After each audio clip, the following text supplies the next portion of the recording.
Anong mensahe ang kailangang marinig ng mga Taurus sa buong buwan ng November 2024? Pwedeng nangyari na to o mangyari pa lang. Kung hindi man para sa inyo itong magiging reading, di baka para sa someone na malapit sa inyo o sa someone na kakilala niyo mismo. Baka may lumabas na gender mamaya, gawin niyo na lang energy. Masculine at feminine energy. Pwede rin naman na huwag niyo nang pansinin yung gender. Hindi ko masasabi kung anong magiging reading. Kung positive ba o negative, depende sa kung anong mapipick up kong energy. Kung hindi man mag-resonate sa inyo to, edi adjust nyo na lang ang video, hanapin nyo to. Kung hindi pa rin, edi dito na, itong last day.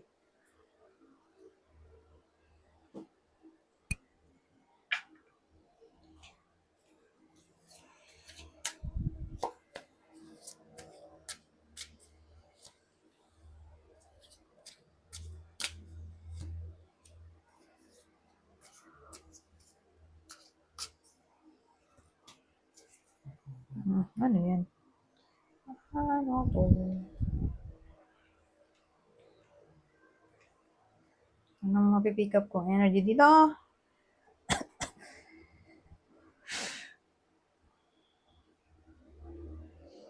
Parang magiging open ng iba sa inyo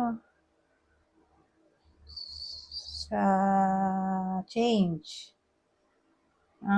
Lalo na sa topic ng knowledge o beliefs. Kasi may iba na stubborn sa kanilang paniniwala o sa kanilang knowledge, di ba? Kumbaga, nag-stick sila yung iba sa kung anong alam nila. Hindi sila welcome sa new information o new idea ng ibang tao. So, sa case na to, hindi kayo ganun. Welcome kayo sa change. Welcome kayo sa new opportunity, sa madaling salita. O pagbabago para makuha nyo tong abundance. Although, mahirap. Dahil sa presence ng Hierophant na medyo stubborn. Kasi Taurus yan.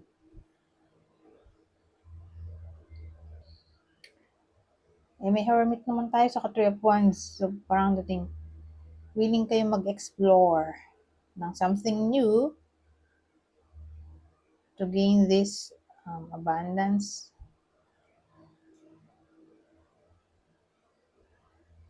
So, ganyan ang dating sa akin. So, in all forms na to ng opportunity. Welcome kayo mag-adventure. Welcome kayo mag-adventure. Wini-welcome nyo ang change o willing kayo mag-adventure o mag-new venture.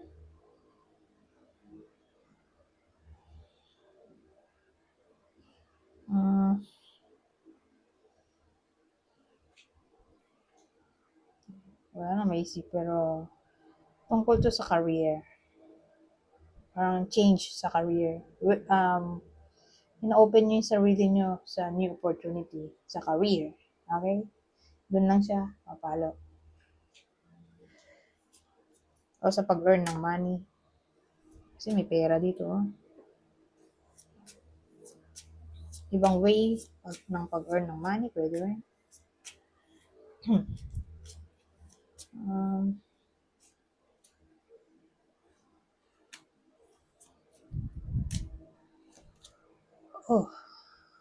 Hindi to kasama kasi pang yes or no na tanong lang yan.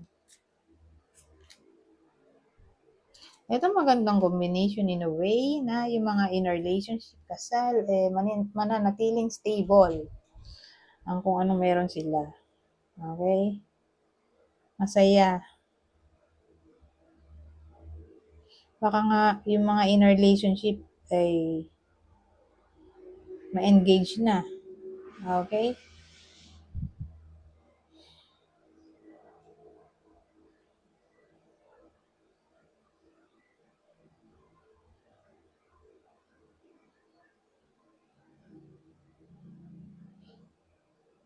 Teka lang. So, ano pa? May iba sa inyo na maaaring magbalik ang kanilang friend na hindi na nila nakakausap. Pwede rin. Parang reconnection to.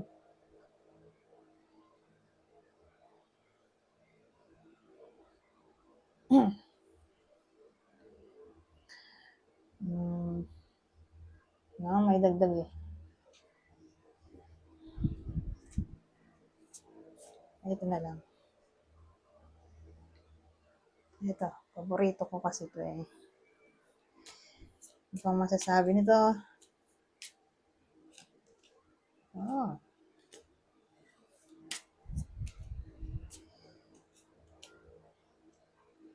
Incense burner.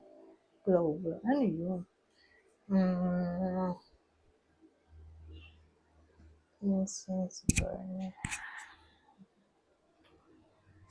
Saka, clover.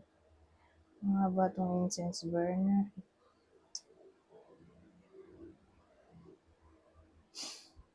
Well, ang dating sa akin, kung gusto nyong pumasok ang luck sa buhay ng iba sa inyo, may kailangan kayong gawin.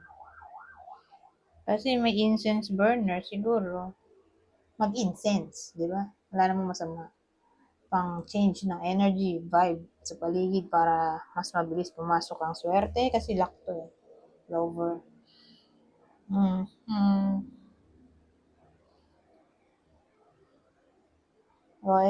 Siguro in-encourage ang anything na may kinalaman sa purification ng energy, Reiki, bukod sa incense burner, sage, di ba? Mga kung ano pagpapausok. Pwede rin naman candle. So, depende sa kung anong alam nyo, pang taboy ng malas.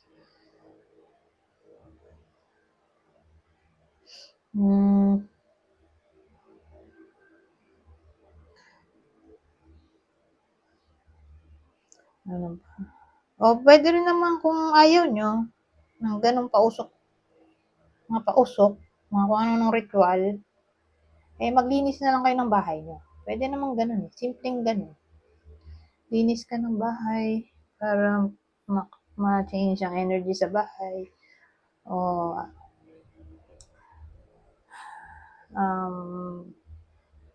Ano ba maganda? Tapon ng mga basura, mga sirang gamit, bumili ng bagong damit, magpagupit, ayusin ang sarili. Depende sa kung anong available para sa nanonood. So, kayo nang bahala kung anong technique ang gusto nyo o strategy. Kasi na-encourage to na kailangan malinis ang energy sa paligid para ma-attract natin tong luck o money. Ano kasi to eh, pwede rin tong opportunity. Okay? Pero small opportunity siya. Kung saan yan, edi big opportunity. Pero opportunity pa rin siya, di ba? So, hindi siya basta-basta.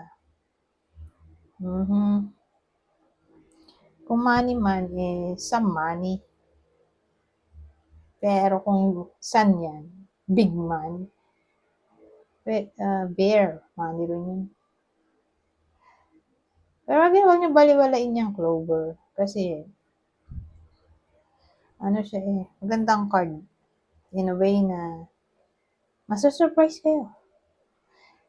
Kumbaga, mabibigyan kayo ng chance na ma-manifest ang gustong ma-manifest. Kaya siya surprise. Saka siya rin yung card ng happiness actually, bukod sa sun, bouquet, ano pa ba?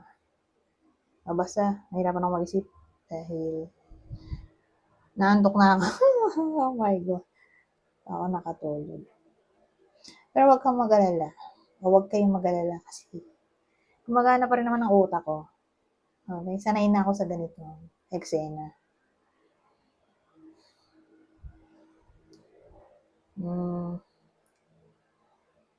Kumbaga, may mga nire-read ako na ganito yung ginagawa ko. Naantok ako. Pero nagre-read pa rin ako para sa ibang tao. Pero, nangyayari pa rin naman eh. Kumbaga, hindi siya hadlang. Ibig sabihin, nakakatulong pa rin yung reading ko dun sa napaparead sa akin dati. Sa ngayon kasi, wala mo nang private reading.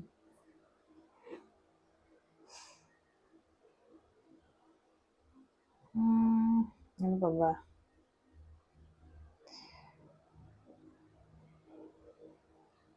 May isip eh. So, punta na tayo dito sa huli. Wala ako dito ng tatlo. Pero babasahin ko na lang. Okay? Dahil madali naman itong intindihin. Basic English lang to. Perfect match. You complete each other in the most harmonious way. Guided steps to great love. Follow the path of ascension. Natural evolution. Let the situation unfold naturally. Anyways, hanggang dito na lang. Goodbye po na.